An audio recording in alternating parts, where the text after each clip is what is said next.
If you're an empath like me, you may have spent your entire life feeling different. You walk into a room and immediately know what everyone is feeling. You can sense tension before anybody says a word. You may find yourself absorbing other people's emotions without even realizing it. If you're a coach, healer, consultant, or service provider, this ability can become one of your greatest gifts, but it can also become one of the biggest reasons you feel exhausted in your business. Because while your empathy allows people to feel deeply seen, heard, and understood, it can also cause you to overgive, overthink, people please, avoid boundaries, and carry emotional burdens that were never yours to carry. If you've ever felt emotionally drained after client calls, worried too much about what people think, or taken rejection personally, this video is for you. Today, I want to share the 3 things that completely changed the way that I use my empathetic abilities in business. Now, let's start with your gift. One of the beautiful things about being an empath is you have this really amazing, incredible ability to understand people. You can often tell how someone is feeling before they ever say a word. You can sense their fears, their frustrations, desires, and doubts. You may even notice patterns and emotions that other people completely miss. And as a coach, healer, or consultant or service provider, this can become one of your greatest strengths. People want to feel seen, they want to feel heard, and they want to feel understood. So chances are you're probably doing this naturally for years. You ask questions that get to the heart of the issue and can often identify the real problem underneath the problem. You can feel when someone is holding back. This ability allows you to create deep trust with the people that you serve. But with every gift comes a shadow. The challenge is that you may not stop at understanding other people's emotions. You may start taking responsibility for them. You may find yourself trying to manage everybody's reactions, trying to make everyone feel comfortable, trying to avoid conflict, and trying to make sure nobody gets upset. You may find yourself people-pleasing without even realizing that you're doing it. Over time, this becomes very exhausting because instead of building your business, you're spending your energy managing other people's emotional experiences. If this sounds familiar, you're not alone. I have spent years doing this myself. So let's talk about what changed everything for me. Number 1, make sure to ground yourself daily. If you're an empath, grounding isn't optional, it's essential. Before you open your email, check your social media, before you jump on a client call, ground yourself. One of my favorite practices is what I call the love bubble.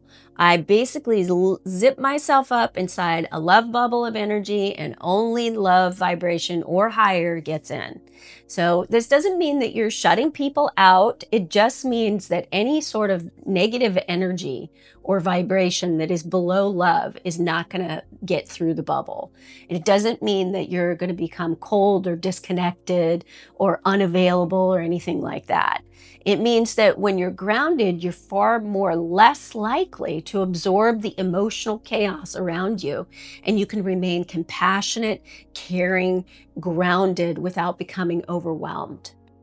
Number 2, stop managing other people's emotions. This one literally has changed my life.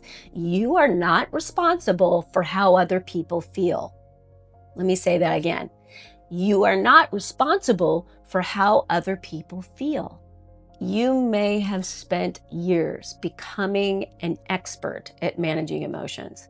You may be constantly scanning for tension, trying to avoid conflict, trying to keep everybody happy, trying to make sure nobody gets upset. It's like you're constantly dodging emotional bullets like Keanu Reeves did in The Matrix. And eventually it becomes exhausting. You're really good at it, but you're probably really tired.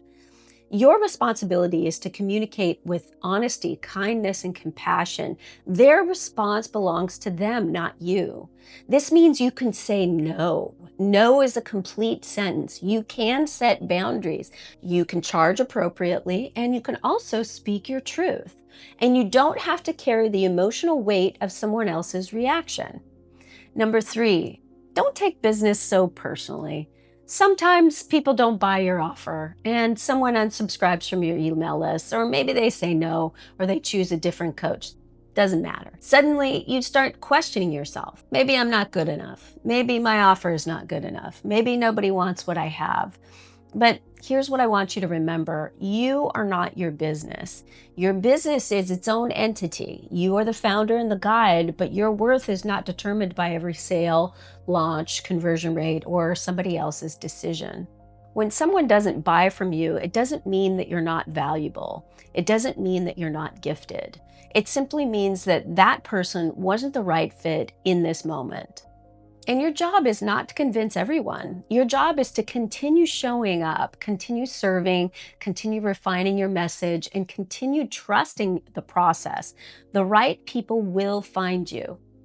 Being an empath can become one of your greatest business advantages. Your ability to understand people is a gift, but only when you learn to separate compassion from responsibility. Ground yourself, stop managing other people's emotions, and stop taking business personally.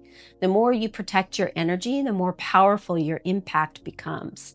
Because the goal isn't to carry everyone else's emotions. The goal is to stay aligned with your own. And from that place, everything becomes much easier.